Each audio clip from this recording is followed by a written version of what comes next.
आप सभी देखना शुरू कर चुके हैं टीजीटी इंग्लिश तक यूट्यूब चैनल। और आज की वीडियो आपको मिल रही है वर्ड्सवर्थ के वर्क, जो कंप्लीट वर्क हैं, पॉपुलर इनकी जो पोएम्स हैं उसके कंप्लीट एमसीक्यू मिल रही है आपको। बहुत ही कम समय में वीडियो को कंप्लीट किया जाएगा। इससे एक आपको फायदा होगा कि जितने वर्क इंपॉर्टेंट किए गए हैं विलियम वर्ड्सवर्थ के द्वारा, उसका एक ओवरव्यू आपको मिल जाएगा कि क्वेश्चंस कैसे बन सकते हैं, क्या क्या है। अगर आप कुछ भूल रहे होंगे तो भी आपको एक नज़र पड़ जाएगी उस इम्पॉर्टेंट वर्क पे।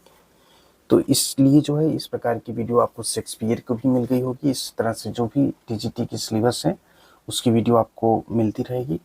अगर आपको पीजीटी के सिलेबस के अकॉर्डिंग चाहिए राइटर के, तो आप कमेंट में पिन करेंगे तभी उस पर वीडियो जो है अपलोड की जाएगी, क्योंकि बिना आपकी ज़रूरत की वीडियो अपलोड करने की कोई आवश्यकता नहीं है। बाकी विलियम वर्ड्सवर्थ के बारे में एक नज़र डाल लेते हैं, उसके बाद एमसीक्यू देखते हैं। विलियम वर्ड्सवर्थ जो है 1770 टू 1850 इनका कालखंड है, यानी कि 7 अप्रैल 1770 को जो है काकरमाउथ कम्बरलैंड में इनका बर्थ है।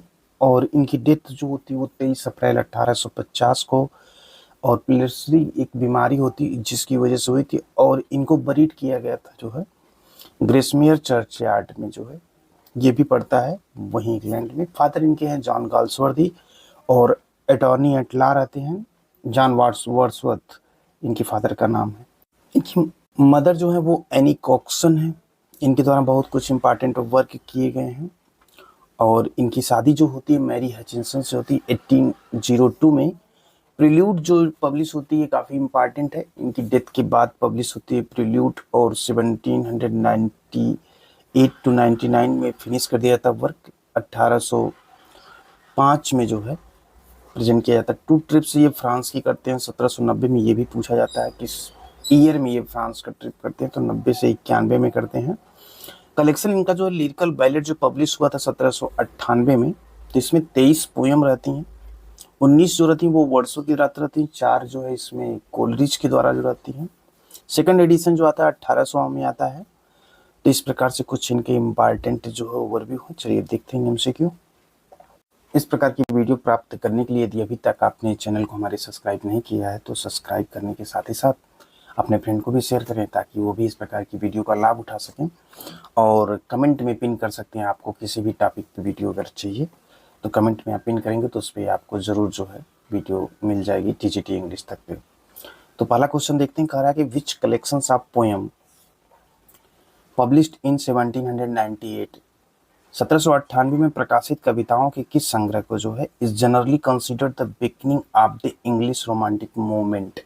आमतौर पर अंग्रेजी रोमांटिक आंदोलन की जो है वो बिगनिंग, शुरुआत माना जाता है। वो कौन सी जो है संग्रह है जो 1798 में प्रकाशित कविताएं हैं। तो यहाँ पे जो ऑप्शन जो हैं, और यहाँ पे राइट जो हो जाएगा वो ऑप्शन नंबर सी हो जाएगा, lyrical ballads. Question number second कह रहा है कि Wordsworth autobiographical epic poem is title, यानी कि वर्ड्सवर्थ की जो आत्मकथात्मक महाकाव्य कविता का जो है यहाँ पे टाइटल पूछा जा रहा है, यानी कि शीर्षक कौन है। तो वो राइट ऑप्शन जो हो जाएगा द प्रिल्यूड, जिसके बारे में भी आपसे डिस्कस किया गया। चलिए क्वेश्चन नंबर 3 देखते हैं। Which poem celebrate the beauty and simplicity of nature through the image of dancing flower. यहाँ पे पूछ रहा कि कौन सी, विच पोएम, कौन सी कविता जो है वो सेलिब्रेट करती है नृत्य करने वाले फूलों की छवि के माध्यम से, जो है यहाँ पे नेचर जो होता है, प्रकृति की जो है सुंदरता और सादगी का जो है वो क्या करती है, सेलिब्रेट करती है, जश्न मनाती है। तो यहाँ बताना वो कौन सी कविता है। तो उस कविता का नाम जो है सी वाला ऑप्शन सही होगा, I wandered lonely as a cloud. मैं एक बादल की तरह अकेला जो है भटकता रहा। ये कविता जो है नृत्य करने वाले फूलों की छवि के माध्यम से जो होता है वहां पे प्रकृति की सुंदरता और सादगी का क्या करती है, जश्न मनाती। तो इस कविता का नाम याद रखिएगा, I wandered lonely as a cloud. Question number 4 कह रहा है कि the preface to lyrical ballad is significant for its discussion of, यानी कि जो इनका जो गीतात्मक गाथा गीतों की जो प्रस्तावना है, तो यहाँ पे पूछ रहा सिग्निफिकेंट फॉर इट डिस्कशन, यानी कि इसकी चर्चा के लिए महत्वपूर्ण क्या है। तो यहाँ पे राइट ऑप्शन जो हो जाएगा the language of ordinary man and the power of feeling, यानी कि साधारण लोगों की भाषा है और जो वहाँ पे पावर ऑफ फीलिंग है, फीलिंग की जो है पावर है। तो राइट ऑप्शन सी हो जाएगा 4th का। अगले क्वेश्चन फिफ्थ में पूछा जा रहा है कि Wordsworth series of poem focusing on a young girl living close to nature are known as the, यानी कि प्रकृति के करीब रहने वाली जो एक यंग गर्ल है, लड़की पर जो केंद्रित वर्ड्सवर्थ की कविताओं की जो एक श्रृंखला है, उसे किस नाम से जाना जाता है। यानी कि जो वर्ड्सवर्थ की एक कविताओं की जो श्रृंखला है, सीरीज जो है, वो यंग गर्ल के नाम पे है, तो वो किस नाम से जाना जाता है, जो कि यंग गर्ल पे सेंट्रलाइज है। तो उसका नाम जो हो जाएगा वो right option C Lucy poems. Question 6 देखते हैं। The poem the solitary reaper is primarily about, यानी कि द सोलिटरी रिपर जो है मुख्य रूप से कविता जो है किस बारे में है। तो ये जो है the melancholic song of a women working in a field, ये है जो कविता है वो खेत में काम कर रही महिला का एक उदास गीत है। कौन? जो द सोलिटरी रिपर जो कविता है, ये मुख्य रूप से इसी बारे में बात कर रहा है कि एक महिला है जो खेत में काम कर रही है, उसी का जो है ये मेलंकोली सॉन्ग है, यानी कि उदास गीत है। नेक्स्ट है कि the central image of I wandered lonely as a cloud as a field of, I wandered lonely as a cloud की जो केंद्रीय, जो पूछ रहा है कि यहाँ पे जो सेंट्रल इमेज है, केंद्रीय छवि जो है वो क्या है, एक खेत है, of is a field of. तो राइट ऑप्शन यहाँ पे हो जाएगा डैफोडिल्स सी। क्वेश्चन 8 है कि which popular poem tells the simple it poignant story of a young girl living in solitude, यानी कि कौन सी लोकप्रिय कविता जो है, यहाँ पे 8वें में पूछ रहा है, यंग गर्ल का भी यहाँ है, कि कौन सी लोकप्रिय कविता जो ये युवा लड़की की जो है गर्ल लिविंग इन सॉलिट्यूड, एकांत में रहने के लिए जो है सरल लेकिन मार्मिक कहानी कहती है, पॉइगनेंट स्टोरी कहती है, मार्मिक कहानी कहती है। तो क्वेश्चन ये कह रहा है कि विच पॉपुलर पोएम, कौन सी लोकप्रिय कविता जो है tells the simple and poignant story, एक युवा लड़की के एकांत में रहने की सरल, young girl living in solitude लेकिन मार्मिक कहानी कहती है, तो वो लूसी ग्रे है। ऑप्शन नंबर सी राइट होगा। नेक्स्ट है कि which popular poem features the speaker revisiting a place after 5 year and reflecting on how his perception of it has changed. Question पूछ रहा कि विच पॉपुलर पोएम, कौन सी लोकप्रिय कविता जो है, स्पीकर वक्ता जो है इसमें revisiting a place after 5 year, 5 साल बाद किसी स्थान पर जो है फिर से जाता है, reflecting on how his perception of it has changed, और इस बात पर विचार करता है उसके बारे में उसकी धारणा जो है कैसे बदल गई। तो ये राइट ऑप्शन हो जाएगा टिंटन अबे।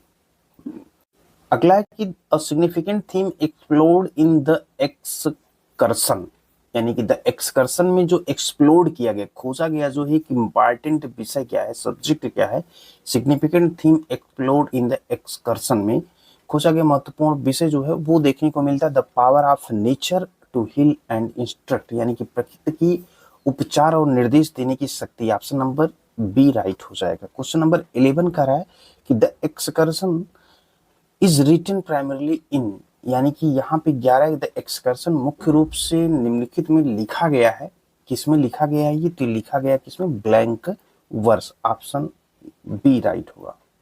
क्वेश्चन 12 पे कह रहा है कि which of these best describe the overall tone the excursion, यहाँ पे एक्सकर्सन के बारे में पूछ रहा है कि कौन सा द एक्सकर्सन के जो है ओवरऑल टोन, यानी कि समग्र स्वर जो है का जो है सबसे, विच ऑफ दीज बेस्ट डिस्क्राइब, अच्छा वर्णन, सबसे अच्छा वर्णन करता है। तो यहाँ पे राइट ऑप्शन हो जाएगा रिफ्लेक्टिव एंड फिलोसफिकल, यानी कि चिंतनशील और दार्शनिक। क्वेश्चन 30 कह रहा है कि the poem often considered the prospectus or introductions to the recluse outlining its grand aims is title, यानी कि कविता को अक्सर जो है यहाँ पे कह रहा है कि प्रोस्पेक्टस, द रिक्लूज का प्रोस्पेक्टस यहाँ पे है, द रिक्लूज का प्रोस्पेक्टस का या परिचय कहा जाए, जो इसके महान उद्देश्यों को क्या करता है, आउटलाइन इट्स ग्रैंड एम्स, यानी कि महान उद्देश्यों को रेखांकित करता है। इस टाइटल, उसका शीर्षक क्या है, जिसका शीर्षक है क्या, राइट ऑप्शन हो जाएगा होम एट ग्रास मेरे। अगला 40 नंबर क्वेश्चन कह रहा है कि ऑल दो the recluse remained largely unfinished it's ambition significantly influenced, यानी कि रिक्लूज जो है कह रहा है ऑल दो यद्यपि the recluse remained largely, the recluse काफी हद तक जो है वो क्या कर रहा है, अनफिनिश्ड है, अधूरा रह गया, इट्स एम्बिशन सिग्निफिकेंटली इन्फ्लुएंस, लेकिन इसकी महत्वाकांक्षा ने महत्वपूर्ण रूप से क्या किया, वो प्रभावित किया। तो राइट ऑप्शन यहाँ पे होगा 14 का हो जाएगा C. Wordsworth own poetic career and the romantic movement, यानी कि मानवता के प्रति जो है प्रकृति और मन के बारे में एक लंबी जो है वो दार्शनिक कविता। नेक्स्ट जो है यहाँ पे हम देखेंगे आल्दो रिक्लूज में यहाँ पे जो पूछा गया, यहाँ पे राइट ऑप्शन जो हो जाएगा ये वर्ड्सवर्थ का अपना एक पोएटिक है, काव्य है और करियर और रोमांटिक मूवमेंट है, रोमांटिक आंदोलन है। The recluse was intended by Wordsworth to be, यानी कि रिक्लूज का उद्देश्य जो वर्ड्सवर्थ द्वारा इस प्रकार जो लिखा गया था उसमें मानवता को दिखाया गया था। तो ये हो जाएगा about humanity, nature and the mind. Option number C right होगा। क्वेश्चन नंबर 16 में पूछ रहा है कि द प्रिल्यूड इज सबटाइटल, यानी कि जो प्रिल्यूड है इसका उपशीर्षक क्या है। तो उपशीर्षक इसका जो है वो है growth of a poet's mind. Option number B right हो जाएगा। क्वेश्चन नंबर 17 कह रहा है कि the poem details Wordsworth complex feelings and intellectual journey related to, यानी कविता में वर्ड्सवर्थ की जटिल भावनाओं और जो बौद्धिक यात्रा, इंटेलेक्चुअल जर्नी, बौद्धिक यात्रा का जो विवरण है वो है द फ्रेंच रिवॉल्यूशन, यानी कि फ्रांसीसी क्रांति।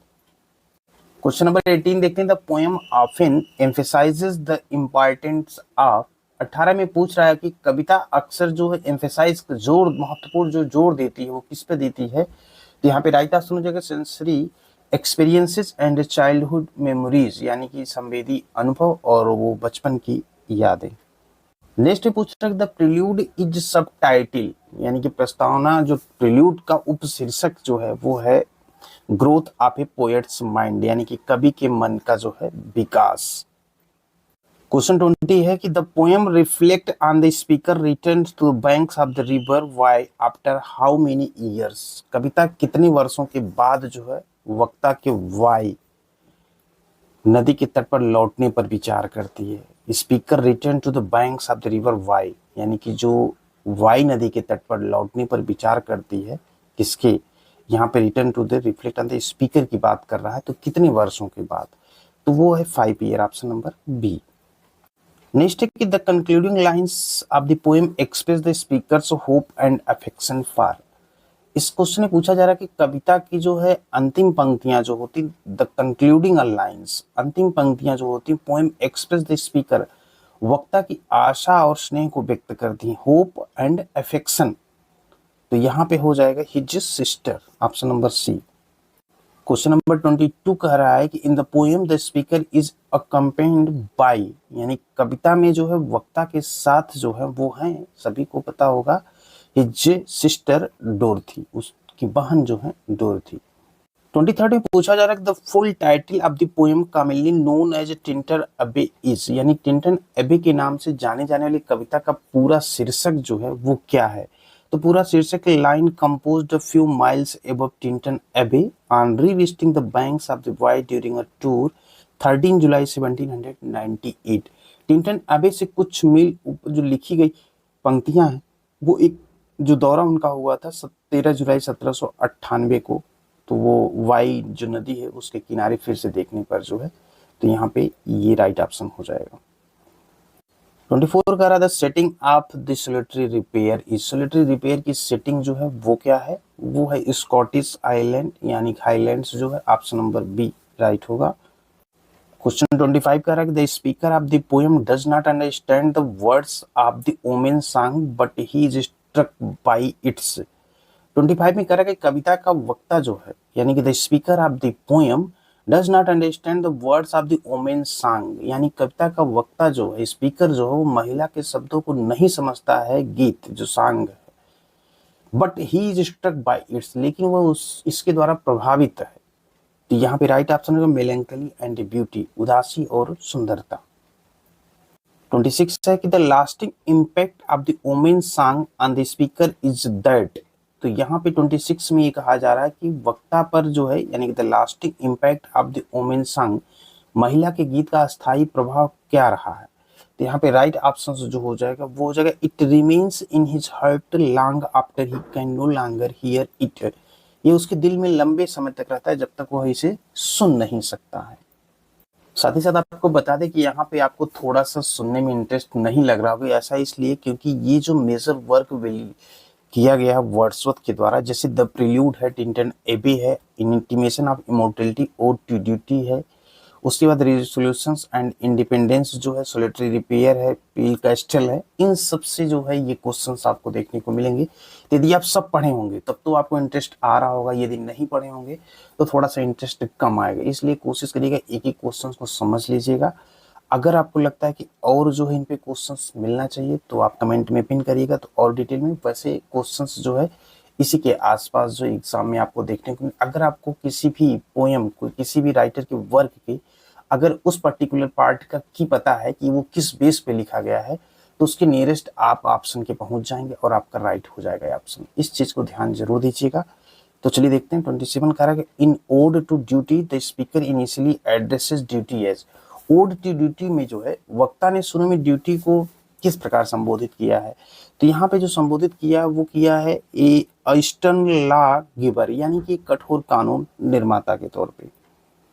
28 करक Wordsworth uses which of the following metaphor to describe duty. Wordsworth ने ड्यूटी का वर्णन करने के लिए किस रूप मेटाफर का प्रयोग किया है, तो यहाँ पे जो राइट ऑप्शन हो जाएगा वो हो जाएगा अ गाइडिंग स्टार, एक मार्गदर्शक सितारा। नेक्स्ट है कि by the end of the ode the speaker resolve to, यानी कि ओड का जो अंत होता है वक्ता संकल्प क्या लेता है वो आपको यहाँ पे बताना है। तो इसमें राइट ऑप्शन जो हो जाएगा वो हो जाएगा B, follow duty's guidance as a source of freedom and peace, यानी कि कह रहा है कि यहाँ पे जो स्वतंत्रता और शांति के स्रोत के रूप में कर्तव्य की मार्गदर्शन का पालन करने की बात कर रहा है। Follow duty guidance as a source of freedom and peace. Question number 30 कह रहा है कि the form of ode to duty is characterised by, कर्तव्य के लिए जो ओड है, ओड टू ड्यूटी जो है, विशेषता क्या है इसकी, कैरेक्टराइज्ड बाय की विशेषता जो है इसकी क्या है, ऑप्शन देखते हैं। यहाँ पे राइट ऑप्शन हो जाएगा बी वाला, consistent rhyme scheme and regular standard structure typical of an ode, यानी कि सुसंगत तुकबंदी योजना और नियमित छंद रचना एक ओड की जो है वो खासियत होती है। क्वेश्चन 31 का था central idea explored in the ode intimations of immortality is the speaker is reflections on. 31 में पूछ रहा है ओड इंटीमेशंस ऑफ इमोर्टलिटी में जो है खोजा गया केंद्रीय विचार जो है वक्ता का क्या है, प्रतिबिंब है। तो यहाँ पे राइट ऑप्शन जो हो जाएगा वो हो जाएगा the fading glory and spiritual insight of childhood, यानी कि बचपन की जो लुप्त होती महिमा और आध्यात्मिक अंतर्दृष्टि की बात जो है यहाँ पे की गई है। 32 को देखते हैं। 32 में correct in the poem the child is portrayed as, यानी कि 32 में ये पूछ रहा है कि कविता में जो बच्चे को इस रूप में चित्रित किया गया, किस रूप में किया गया है। राइट ऑप्शन यहाँ पे जो आपको दिख रहे हैं 4 ऑप्शन में, यहाँ पे सी वाला होगा, possessing a greater connection to the divine and fading memory of it, ईश्वर से अधिक जुड़ा और उसकी फीकी जो यादें हैं उसी को लेकर के जो यहाँ पे पोर्ट्रेट किया गया है, चित्रित किया गया है। 33 का Wordsworth used the image of the prison house to describe, यानी कि वर्ड्सवर्थ जो कारागार की छवि का उपयोग जो है निम्नलिखित का वर्णन करने के लिए करते हैं, तो किसका वर्णन करने के लिए करते हैं, तो यहाँ पे हो जाएगा सी वाला option, the earthly life that obscure our prenatal glory, यानी कि सांसारिक जीवन जो होगा वो क्या होगा कि हमारे जन्म पूर्व गौरव को जो है क्या करता है, प्रीनेटल ग्लोरी अस्पष्ट करता है। 34 देखते हैं। 34 का the poem conclude with reflection on the enduring power of, यानी कि कविता का जो अस्थाई शक्ति पर विचार के साथ समाप्त होती है, यानी कि the poem conclude with reflections on the enduring power, power enduring power के साथ साथ मतलब अस्थाई शक्ति पर विचार के साथ जो है कविता समाप्त होती है, किसके साथ होती है, यहाँ पे ऑप्शंस जो आपको दिख रहे होंगे, तो इसमें राइट ऑप्शन हो जाएगा सी वाला, the philosophic mind develop through childhood experiences, बचपन के अनुभवों के माध्यम से जो एक दार्शनिक के मन में जो विचार होते हैं उसी के साथ जो है ये कविता अस्थाई विचार के साथ क्या होती है, समाप्त होती है। अगला है कि initially before seeing the painting Wordsworth memories of Peele Castle were of, शुरुआत में जो पेंटिंग देखने से पहले जो होता है वर्ड्सवर्थ की जो पील कैसल की यादें हैं वो किस प्रकार की थी, तो वो जो थी अजॉयस एंड ट्रैंक्विल सीन, यानी कि एक हर्षित और शांत दृश्य था। अगला है कि the elegiac nature of the stanzas refer to, इसे पूछा जा रहा है कि छंदों की जो सुखपूर्ण जो है प्रकृति जो से तात्पर्य क्या है, तो यहाँ पे तात्पर्य कि there mournful and reflective tone often associated with loss, यानी कि जो शोकपूर्ण जो है उनका चिंतनशील स्वर जो है वो अक्सर किससे जुड़ा होता है, नुकसान से जुड़ा होता है, लॉस से जुड़ा होता था। Right option B. क्वेश्चन 37 है कि द पोएम एलिगियाक स्टेंजास, यानी कि एलिगियाक स्टेंजा जो है वाज इंस्पायर्ड बाय, निम्नलिखित में से किससे प्रेरित थी। जो कविता एलिगियाक स्टेंजास थी वो किससे प्रेरित थी, तो ये प्रेरित थी जो है अ पेंटिंग ऑफ, यहाँ पे जो प्रेरित थी जो ये a painting of Peele Castle in storm, option number B सही होगा। तूफान में पील कैस्टल की एक पेंटिंग इससे प्रेरित थी। 38 कह रहा है the central character of Michael are Michael and aged shepherd and his, Michael के केंद्रीय पात्र माइकल जो एक वृद्ध चरवाहा और उसके क्या है, उसके साथ जो है सन ल्यूक है, यानी कि बेटा ल्यूक। 39 कह रहा है कि Michael is a pastoral poem setting, Michael एक देहाती कविता है जो सेटिंग कहाँ पे है, ये है English Lake District, option number B. Question number 40 कह रहा है Luke is eventually sent away from home to, यानी कि ल्यूक को जो है अंततः जो eventually sent away from home to, घर से दूर दूर जो भेज दिया जाता है, join the military in the city, यानी कि शहर के सेना में शामिल होने के लिए। In to a skylark the speaker directly addresses to a skylark में वक्ता जो स्पीकर जो होता है सीधे संबोधित करता है किसी, the bird and it's song, यानी कि पक्षी और उसके गीत को।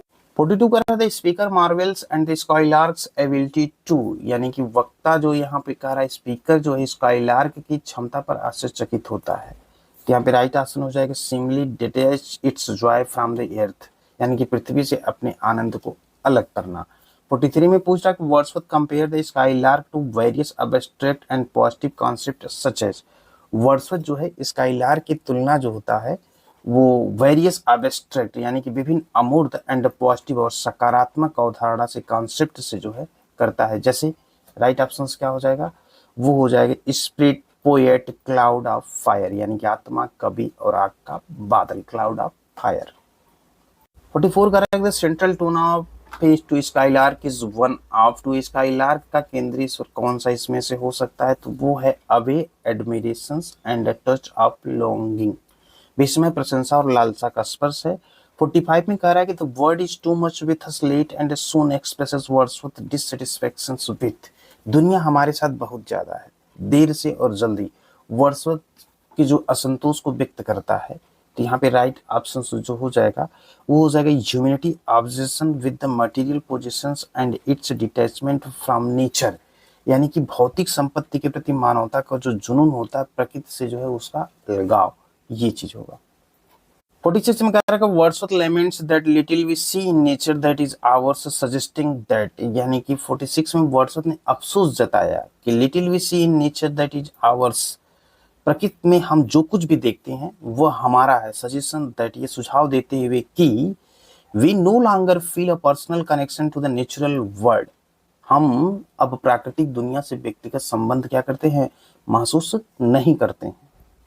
47 का द लाइन्स ग्रेट गॉड, महान ईश्वर, I did rather be a pagan suckled in creed outworn indicate the speaker's preference for, पंक्तियां हैं कि महान ईश्वर मैं एक जो है पसंद करूंगा जो एक पंथ से बाहर हो गया है, वक्ता यहाँ पे कह रहा आउटवर्न हो गया है, indicate the speaker preference for, यहाँ पे जो स्पीकर है किस पसंद को इंगित करता है, तो यहाँ पे राइट ऑप्शन हो जाएगा a simpler more nature reverent from of belief, विश्वास का एक सरल और प्रकट रूप। नेक्स्ट 48 देखते हैं कि the world is too much with us is written in the form of, यानी कि वर्ड्सवर्थ का जो यहाँ पे पूछा जा रहा है कि जो दुनिया हमारे साथ है बहुत ज्यादा, ये किस रूप में लिखा गया है, तो यहाँ पे राइट ऑप्शन हो जाएगा सोनेट के रूप में इसको लिखा गया है। वहीं 49 का रहा है कि the primary subject of Wordsworth to a skylark is, यानी कि वर्ड्सवर्थ का टू ए स्काईलार्क का प्राथमिक सब्जेक्ट क्या है, प्राइमरी सब्जेक्ट क्या है, विषय क्या है, तो उसका विषय है the soaring flight and song of the sky, lark की जो ऊंची उड़ान और गाना। अगला 50 Wordsworth uses metaphor to describe the skylark which of this is not one of the uses, यानी कि यहाँ पूछ रहा है कि वर्ड्सवर्थ के स्काईलार्क का वर्णन करने के लिए जो मेटाफर का प्रयोग किया गया इनमें से कौन जो है इस्तेमाल नहीं किया गया है, तो राइट ऑप्शन हो जाएगा सिल्वर एरो, चांदी का तीर ये यूज नहीं किया गया। 51 कह रहा है कि the skylark song is characterised by the speaker as being, यानी कि जो स्काईलार्क के गीत को वक्ता द्वारा वर्णित किया गया है वो कैसे किया गया, pure aesthetic and seemingly effortless, यानी कि शुद्ध परमानंद और सहज प्रतीत होता है। 52 में बात करें the poet ultimately serve as a, यानी कविता अंततः जो एक के रूप में कार्य करती है वो क्या है, meditations on the nature of pure unadulterated joy and the human longing for it, यानी कि शुद्ध आनंद की प्रकृति और उसके लिए जो मानवीय लालसा होती है इस पर ध्यान देती है। तो 52 में ये कह रहा है। नेक्स्ट है Lucy Gray tells the story of, Lucy Gray की कहानी जो है वो है यहाँ पे a solitary young girl who dies in snowstorm, एक अकेली युवा लड़की जो बर्फीली तूफान में मर जाती है। 54 का the speaker describe Lucy as having the solitude of a mountain child and being, यानी कि एक पहाड़ी बच्चे का एकांत होने पर जो है, तो यहाँ पे राइट ऑप्शन जो हो जाएगा वो हो जाएगा closely connected to and shift by nature, यानी प्रकृति से बहुत करीब से जुड़ी हुई और प्रकृति द्वारा ही जो है उसको एक आकार शिफ्ट दिया गया है, आकारित किया गया है। 55 में कह रहा है कि the poem suggested that even after her disappearance Lucy, यानी कि कविता ये बताती है कब कि यहाँ पे कहता है कि गायब होने के बाद भी लूसी जो है, कविता क्या बताती है कि गायब होने के बाद भी लूसी भी continuous to live on the imagination and memory of the speaker and others, यानी कि इसमें ये कहा जा रहा है कि वक्ता और अन्य लोगों की कल्पना और स्मृति में वो जीवित रहती, जबकि लूसी गायब हो चुकी है लेकिन वो सबकी स्मृतियों में और कल्पनाओं में क्या है, जीवित है। तो 55 में ये कहा जा रहा है। 56 कह रहा है कि Lucy Gray is often categorised as one of Wordsworth, Lucy Gray को अक्सर वर्ड्सवर्थ की किस श्रेणी में रखा जा सकता है, तो उसे रखा जा सकता है जो वो lyrical ballads focusing on simple rural life and emotions, यानी गीतात्मक गाथाएं जो हैं वो सरल ग्रामीण जीवन और भावनाओं पर जो है वो केंद्रित है।